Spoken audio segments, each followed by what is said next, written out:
defying the impossible. Dai Viet 1285.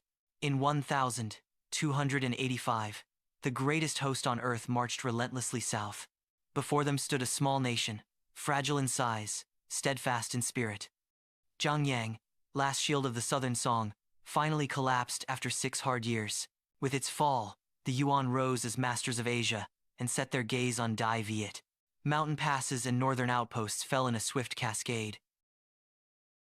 Yet in the valleys, Dai Viet stood and traded sacrifice for sacrifice.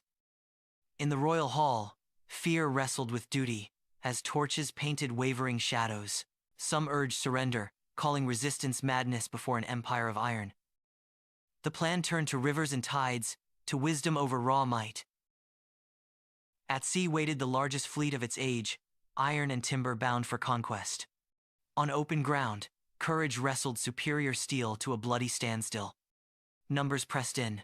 The choice was grim: retreat or be buried where they stood. Night cloaked the palace as council split between courage and surrender. If we fall, who will remain alive? The warning cut, like a drawn blade.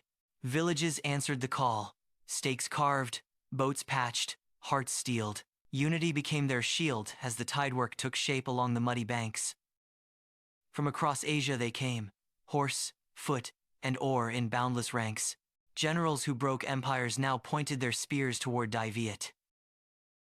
On the frontier, small outposts blinked like candles before a gale. Messengers rode hard with tidings of encirclement and fire. Columns fell back toward waterlines, trading ground for time and tide.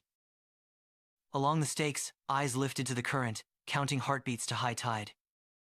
Mocked as a coward, the minister's fears met a will tempered like iron. In that quiet, a nation chose wisdom over despair and prepared for dawn.